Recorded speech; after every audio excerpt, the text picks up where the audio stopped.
I'm very pleased that Cheryl Salazar from the Partner Marketing Group is joining us. And she's got a lot of insights into marketing for technology companies.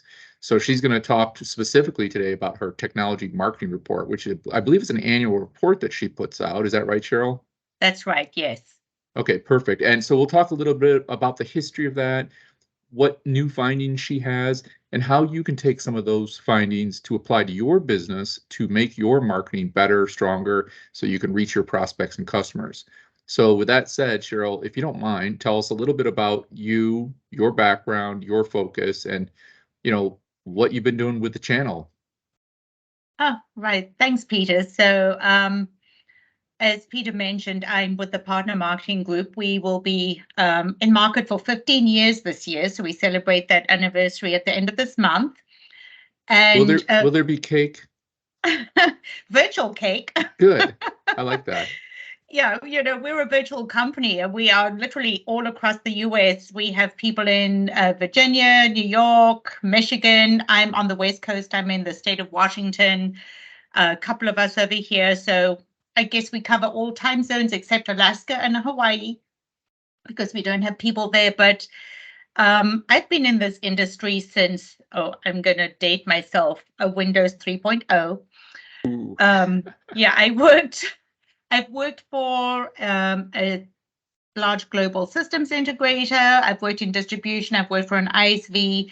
Basically, the only partner type I've never worked in is actually a reseller. And I've worked for Microsoft. I spent 12 years there. And that's kind of how I ended up. I've always loved working with partners and for partners. And so when I finally got the can from Microsoft in 2010, I found myself back in the channel and really love just working with all different types of partners. And one of the reasons why we put together this technology marketing and benchmark report, and this is actually the 9th edition of that, is, as Microsoft and convergence went away, kind of the marketing communities, I wouldn't say been left out because there are a lot of other marketing type events you can go to, but this one, this report is really designed to gather input and insight from across the technology spectrum. So our roots were always in ERP and CRM. We've managed to diversify outside of that. So we work with a lot of managed service providers, Microsoft platform partners. We work in other ecosystems that are not Microsoft. Oh, I won't tell anybody you said that. Yeah. But really, the marketing people that we work with come from very many different backgrounds. And we do this thing for 2 reasons. So you will hear marketing people talk about needing a lead magnet. So this is one of our lead magnets. We get a lot of downloads from this report throughout the year. And then we also do it as a way for marketing individuals to share their experiences, successes, and lack of success with their peers. So while you'll see the detail in the report is not specific to ERP or CRM, but it's more around marketing tactics, outsourcing, content development, what works and what doesn't work. So can I ask a question? You mentioned that some of the folks that use this will use it to understand and build lead magnets. Can you unpack that a little bit? Like, what does that mean exactly? Like, I'm a small business partner and technology partner. What does having a lead magnet mean to me? So I guess in non-marketing speak, it's your ebook, your infographic. It's the piece you develop that somebody wants to download and learn more, right? So you might see a lot of those on LinkedIn, where they appear in your feed as sponsored posts, and you want to hear more about AWS versus Azure, learn more, and then you click on that and you get an ebook. That's what a lead magnet is. And so it's really designed to attract prospects to you that you're interested in having a conversation with. That makes sense. Now, I have a question about that, and this might be getting too into the weeds at this point, but for those lead magnets, that special content that a partner would have on their website, Are you a big fan of gating that, like putting a form on it so that you capture the person's information, or do you believe in the ungated? Because I've seen it both ways. I used to do everything gated myself, but now I open everything up and just say, you know what, Cheryl, if you want this information, download it. And I just make sure there's a call to action in my Yeah. information in that document. What do you see as being most powerful these days, most effective? Sometimes, Peter, it depends on the industry and the piece. For the most part, stuff is ungated now.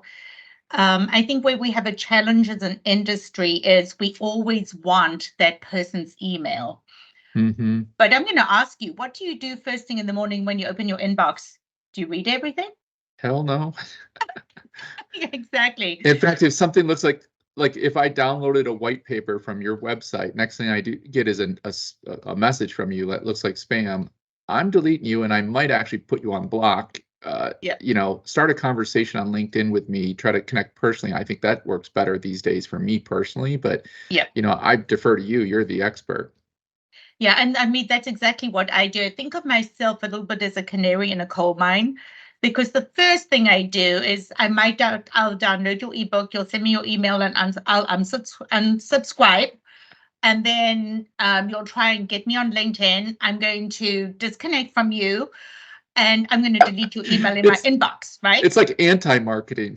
Yeah, I'm like, Those aggressive people that think that just because you downloaded a white paper, they have permission to just like be your best friend. It's like they're anti-marketers. Yep. But it presents a conundrum to partners who are investing in this type of content. But what it really comes down to is a kind of serving up a steady diet of valuable information. Where we have a lot of conversations with partners is really about differentiating yourself. So that's one. Then really going deep in a market. I'm going to steal a quote from one of my clients. He always uses this term, the riches are in the niches. Yep.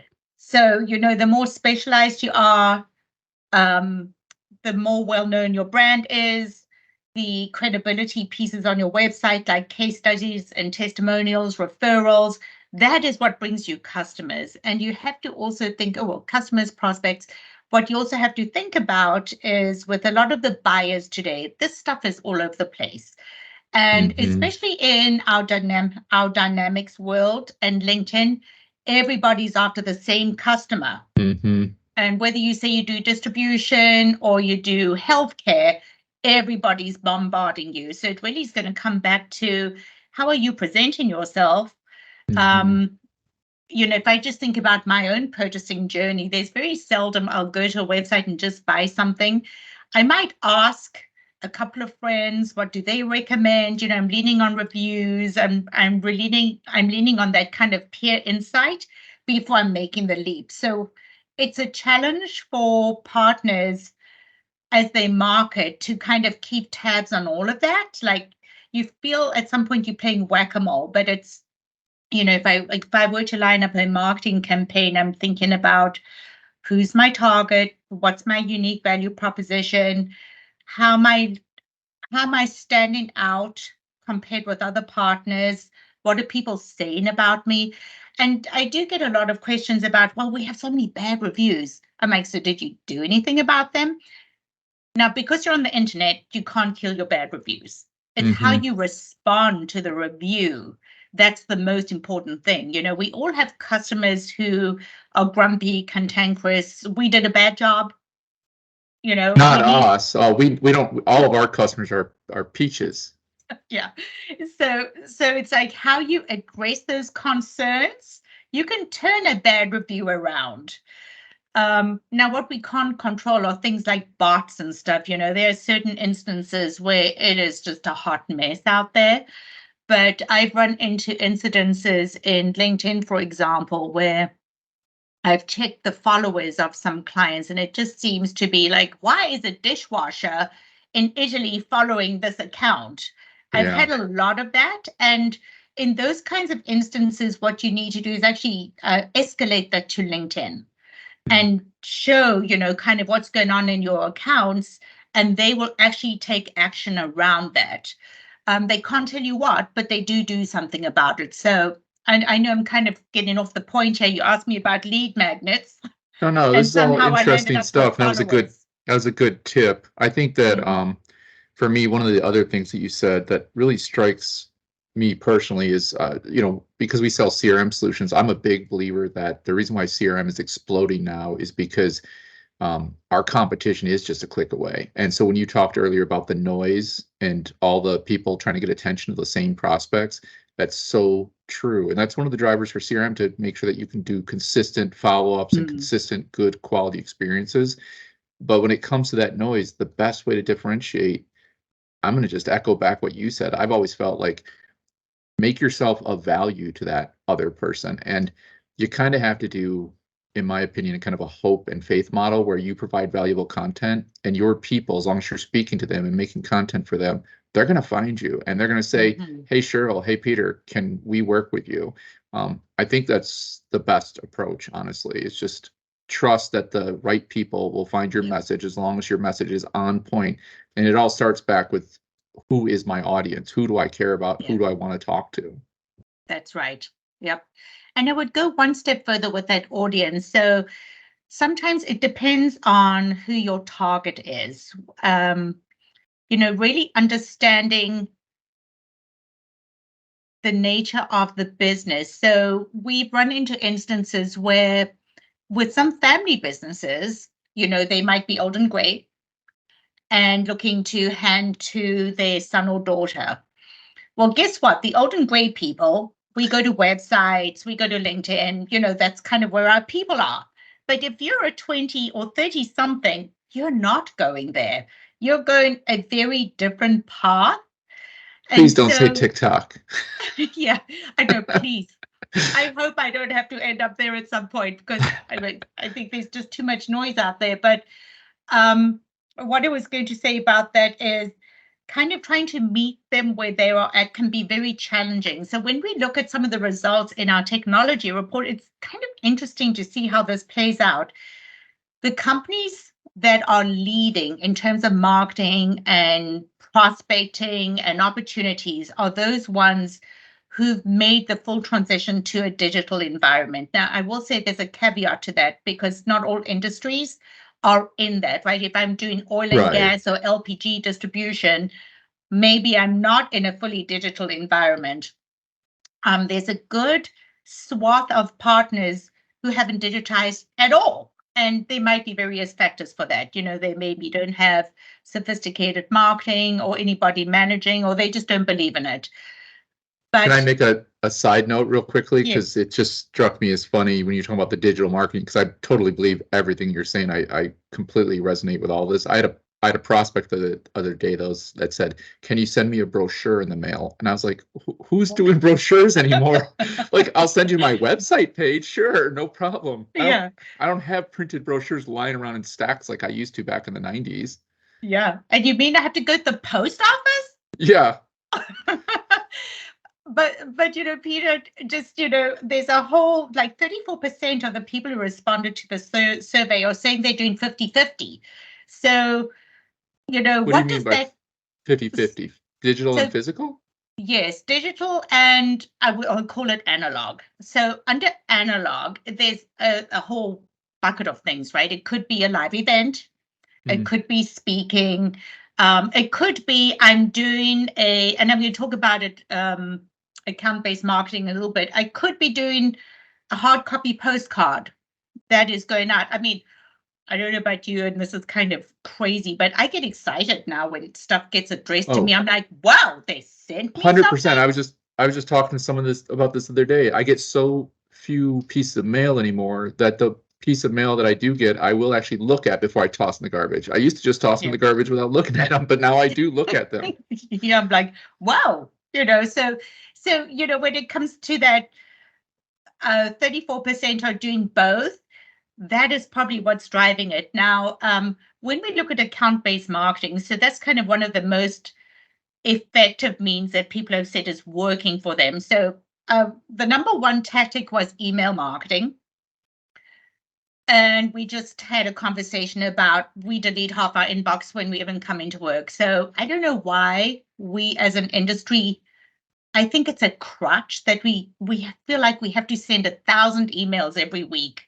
And then we wonder why nobody responds, right? So there's many tricks you can use to have your email be opened. I think the days of the long designed email are probably past us.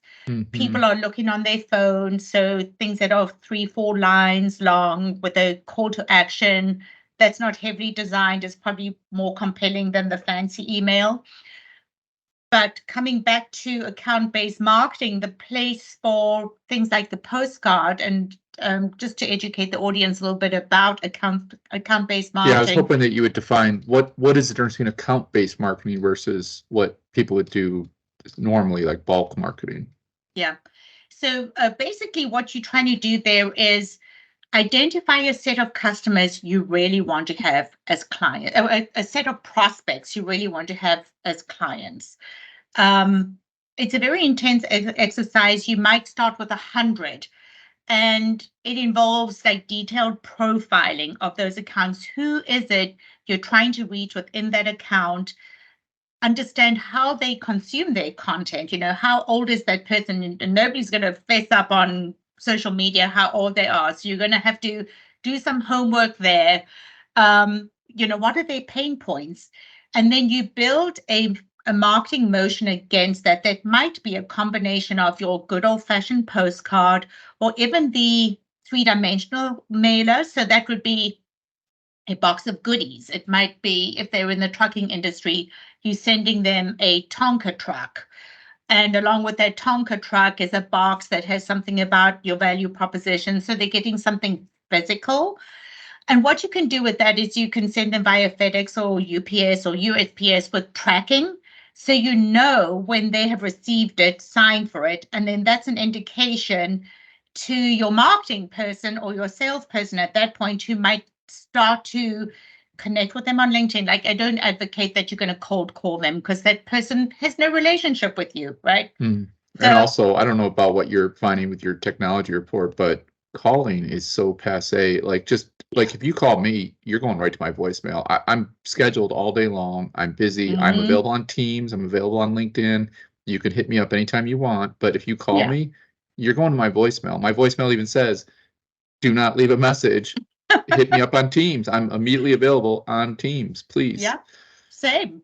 I mean, I have my phone on silent all day long. It drives my husband crazy. He's like, I'm trying to call you. I'm like, okay, text me. Yeah, text me. Like, don't be an animal. Text me.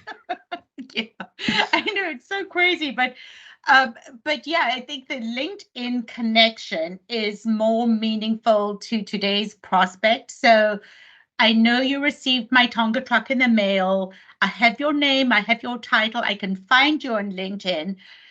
And then you need to be really careful. Like, none of us like to be solicited online. I'm like, did you even do your homework? Why are you reaching out to me with this inane message that means nothing? That's such a pet peeve, Cheryl.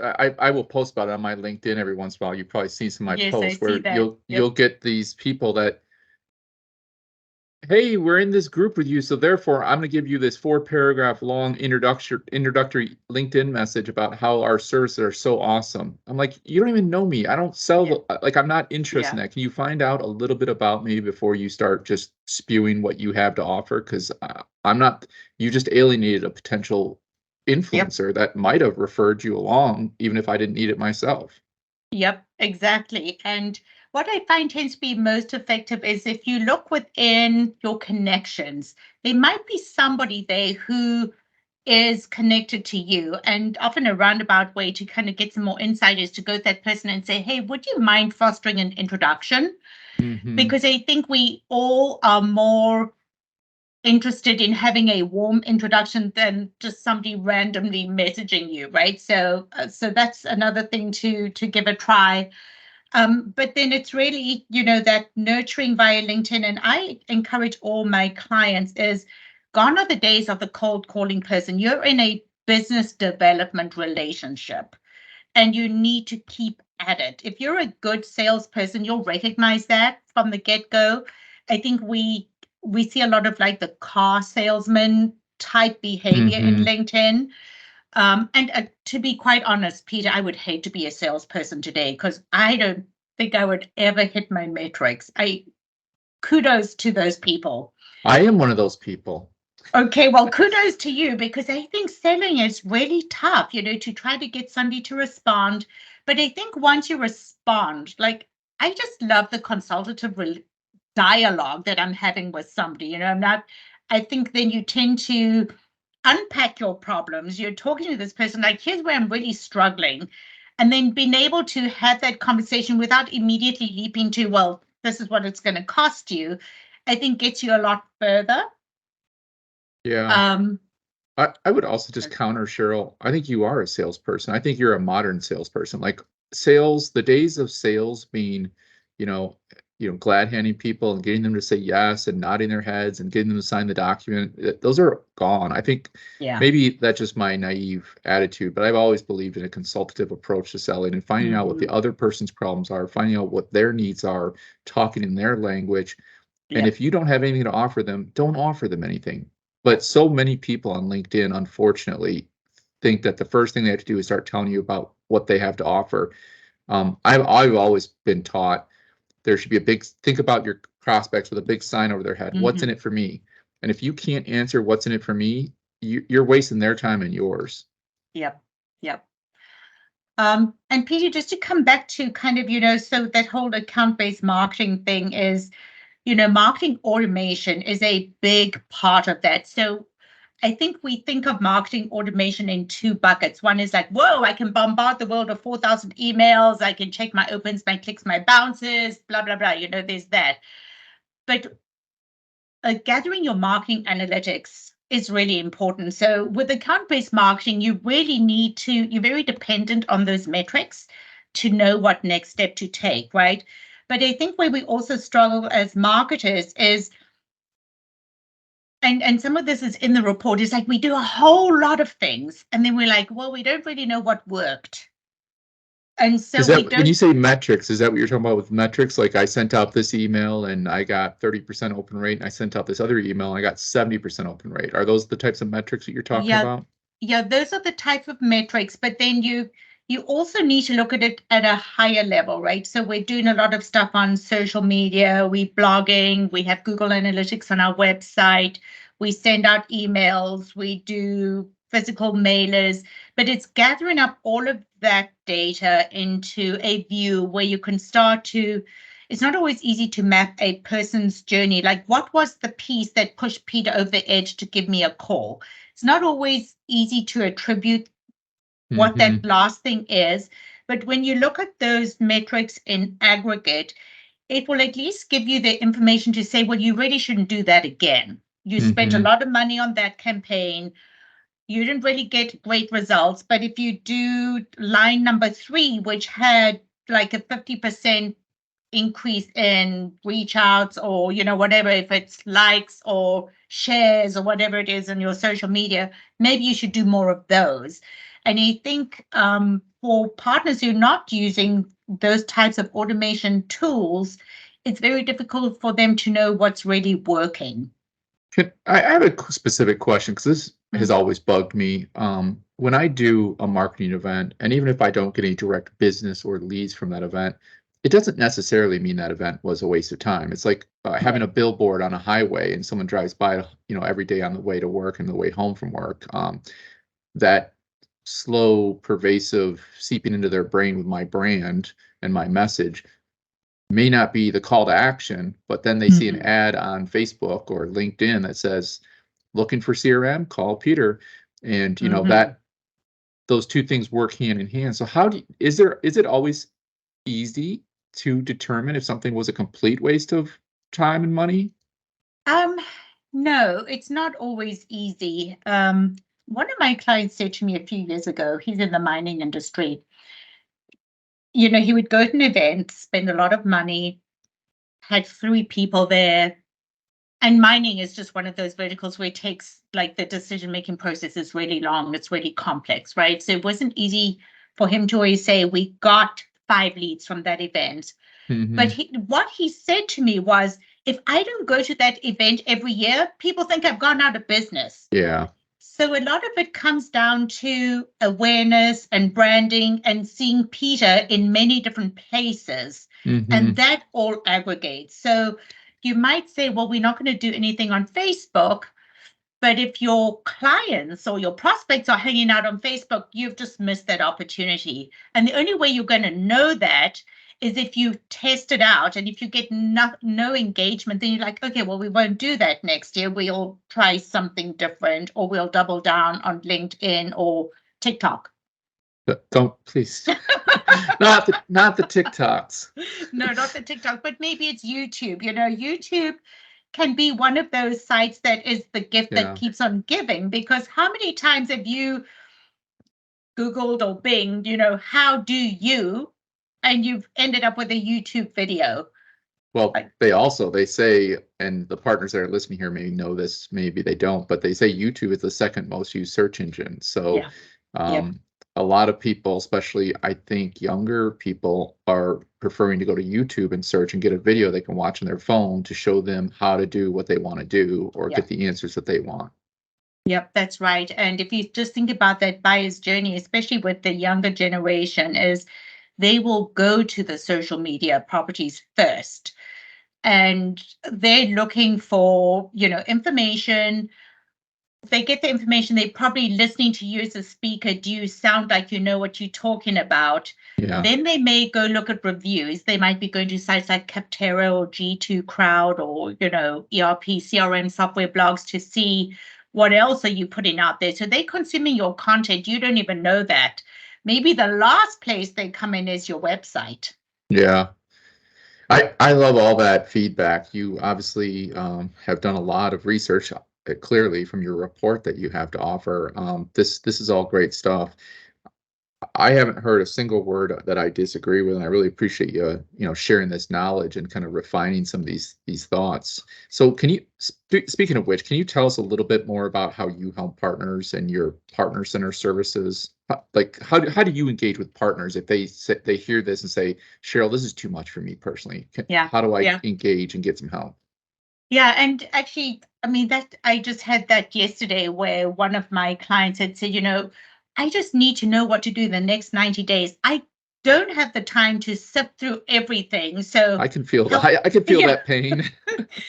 Help me focus. Can you put it in a spreadsheet that just says what I have to do and how you're going to help me with that, so I can take it to my board and we can move forward. So we do a few things at the Partner Marketing Group. If I, kind of two pillars. So we have a whole content arm where we build huge amounts of content, and it usually starts with like a messaging framework. It's your about us, which is really important. How are you different from everybody else? We build web pages, app source listings, ebooks, use cases, infographics, case studies, basically.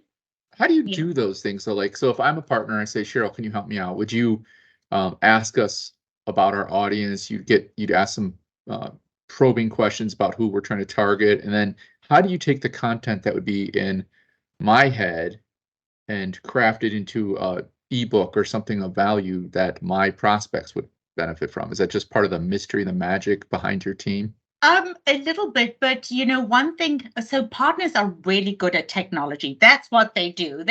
I'm like, we're not good at the technology. So when we're building content, and you also have to remember your customer is not necessarily the IT guy is going to do the deployment either. So you're speaking to the business owner, like the controller, the sales manager, people who are not in the weeds on the technology, but they want to know how you're going to solve their pain. So we run you through an interview process where we're really probing for, okay, you just said this, but how do you meet that with the technology that you do? And our job is then to take that and craft it into a piece that the target prospect is going to download or engage with. So we're not getting into the nuts and bolts of doing a CRM implementation, but more about what are the benefits and what does it do for your business. So it's very much thought leadership, top of the funnel content.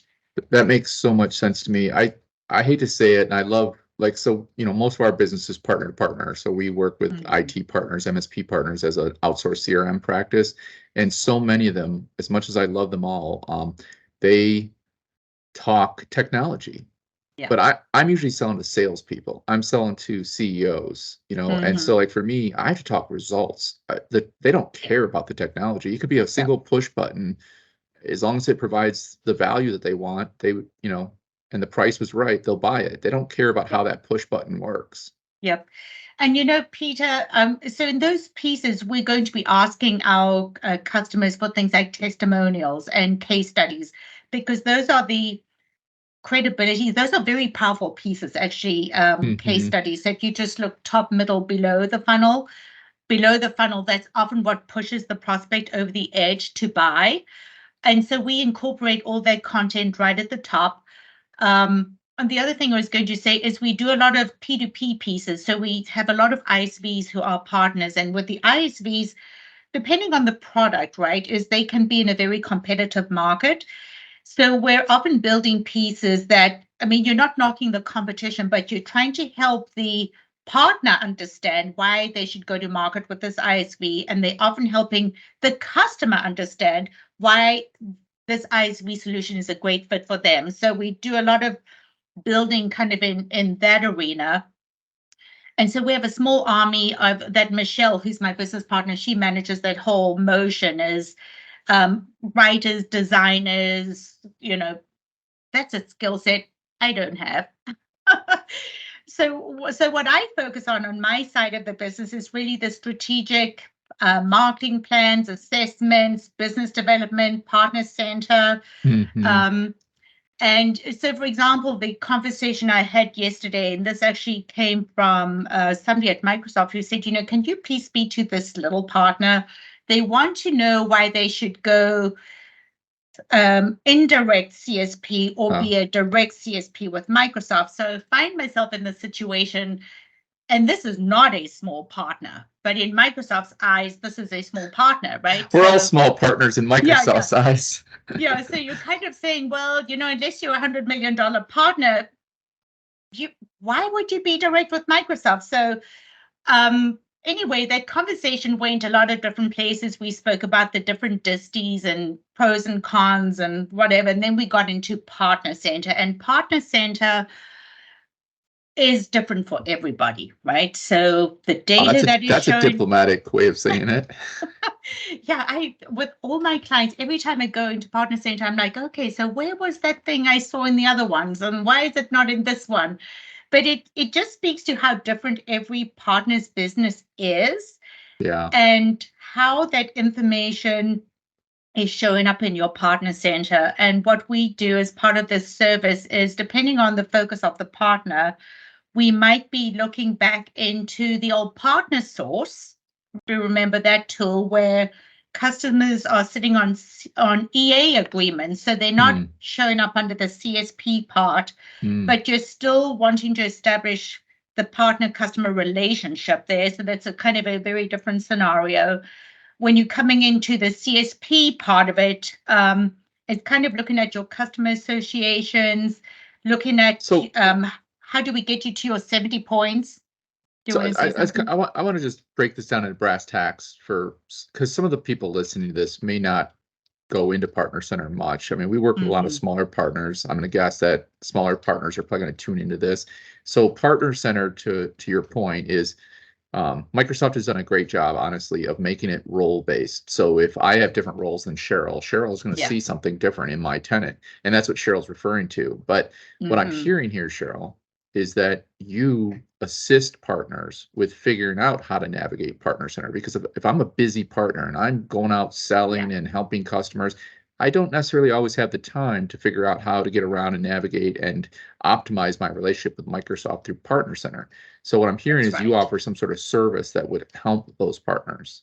Yep. And in this particular use case, the question came up around ESA funding, which is only available. So the ESA funding sits in the hands of the Microsoft field seller. And this particular partner, and I have a couple of partners in this scenario, they don't want to share opportunities via Partner Center with Microsoft. And then they wonder why they can't tap into the funding. So yeah, that's weird. Like, I mean, it's the Microsoft relationship. I see a lot of partners, unfortunately, take a negative stance towards it as if Microsoft's out to get us. I don't believe that at all. I think Microsoft is trying to do the best they can to help their partners, and they do Mm-hmm. have such a big tent. And we Yeah. did make a joke a little bit earlier about how every partner is a small partner to them compared to their size. But the truth is, they try to create different programs to fit all the different Yeah. partners. And what I find as a partner is I get more out of it if I say, what can I be bringing to the table, and how do Yeah. I work with them and stop worrying about what they're giving me. What they're giving us Yeah. is great products that customers love Mm-hmm. and are business results oriented products, especially in the CRM space. I mean, dynamic Yep. CRM is amazing. And I know all the other tools, Office, Azure, SharePoint, those are all amazing too. But like as a partner, it's my responsibility to take my unique skill Mm. sets, take these amazing products, find a niche that I want to go after, Yep. a type of customers, use help from people like yourself, and bring those things together to make sure that those prospects understand what I have to offer. Yeah. Yeah. Exactly. And it's not just what prospects have to offer, but it's also what you have to offer Microsoft, right? So we know what their scorecard is, and there's this whole notion of getting co-sell ready. So we help partners through that journey as well. How do you build IP and then get it listed and go through the process? And then when it comes to sharing opportunities with Microsoft, then they know how and when to engage you as a partner. If you're not giving them that visibility, they can't share opportunities with you because they don't know anything about you.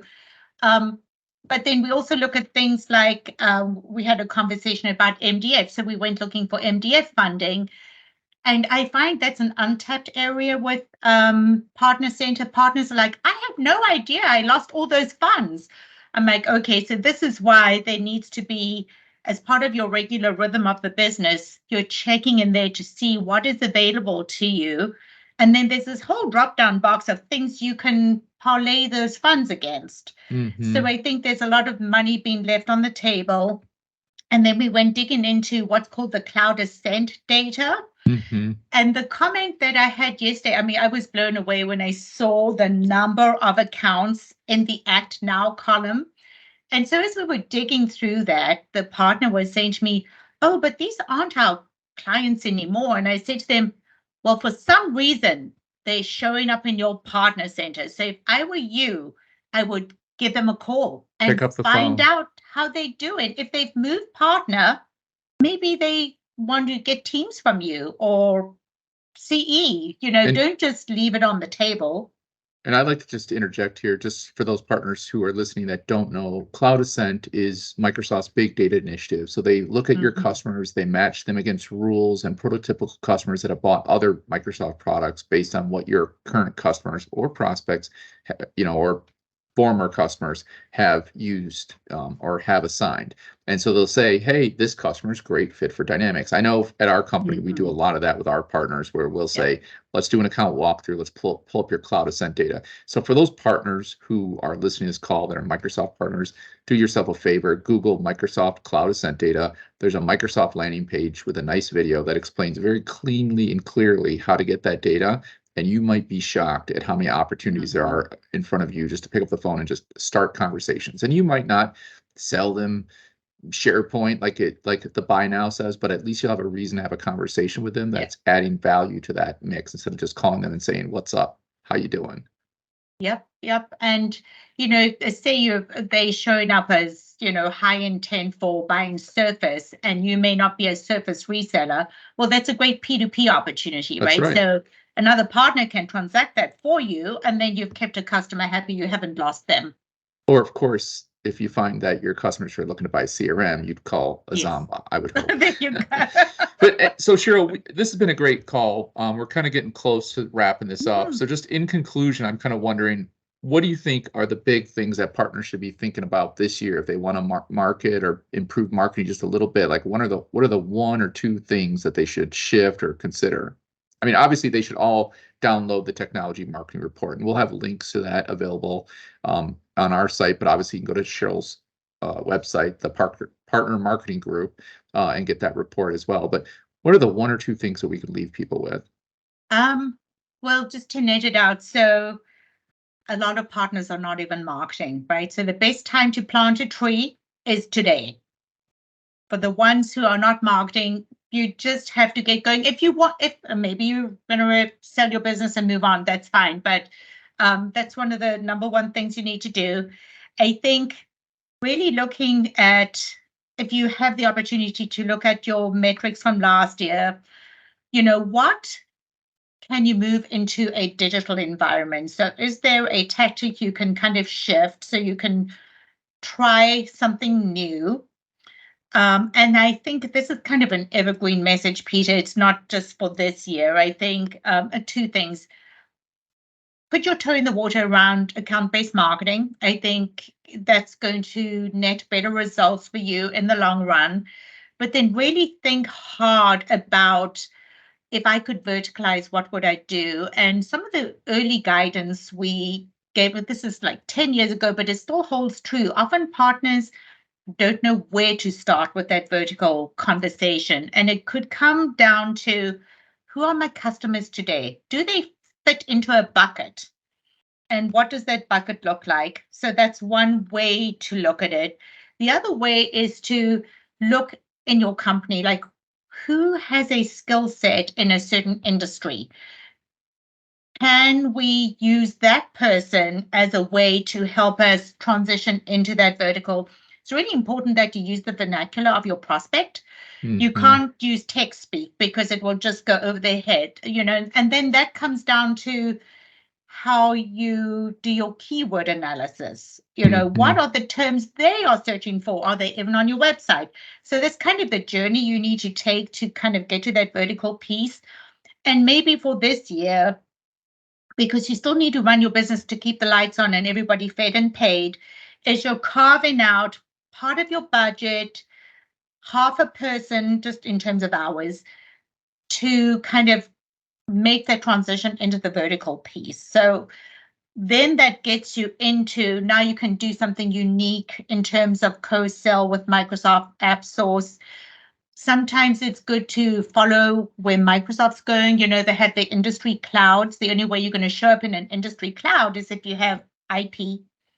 And then I think the other thing that we tend to lose sight of because we're so busy is like, who are my competitors? And we might think we compete with each other, but you really need to take that up a level or two. It's like, who else is in the industry? So you're competing for customers' mind share.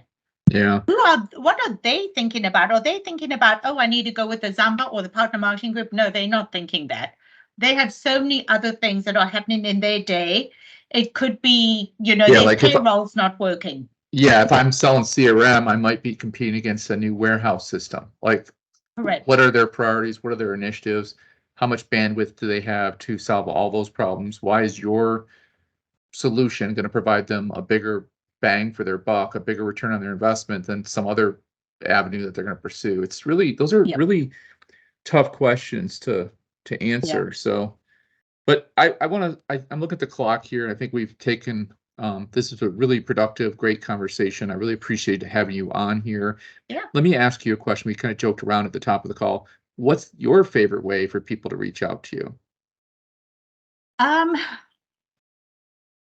I guess for me, it would be email, even though I said I wouldn't read the email, but those are the ones I read. Well, to be fair, you said you wouldn't read the spam emails. So emails. If I wrote an email that said, Cheryl, I need help, I'm sure you probably would read that. Oh, yeah. I mean, yes. So I guess so what makes my ears perk up, right? So I do get the odd person reaching out on LinkedIn.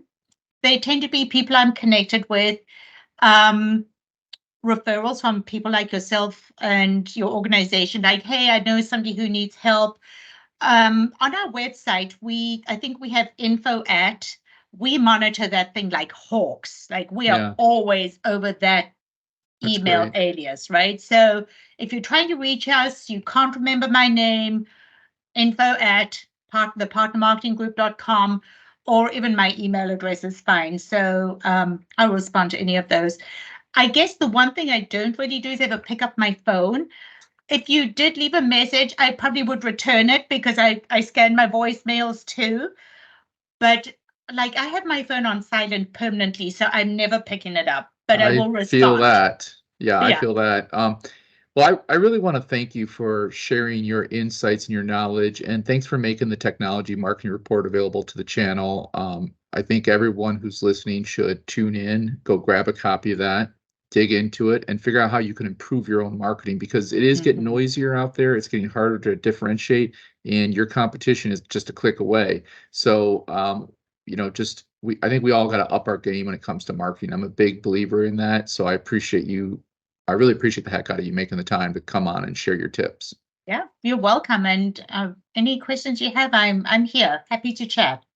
Perfect. Well, thank you very much. And that calls it a wrap for now. And so tune in next time if you don't mind. Subscribe to the Azamba LinkedIn channel, and we'll announce the next podcast. I call it a podcast. It's a video cast. What the heck would you call it? It's a webinar series, I guess. So Yep. they're all related nowadays. Cross-purposing content, I'm sure, is another favorite topic of yours. So Oh, yeah. so just sign up for our LinkedIn Azamba channel and just be up to date on the next one. We're going to be continuing the series, talking with different folks like Cheryl, sharing their tips and strategies to help us all grow in our respective businesses. So thank you all for tuning in, and thank you again, Cheryl. You're welcome. Thanks, Peter. Bye. Bye-bye. Thank you for joining us. Here's Peter and Cheryl's contact information, and we look forward to seeing you at our next webinar, which is Drive More Revenue with Cross-Sell. It's episode 3, and it will be held on April 12th.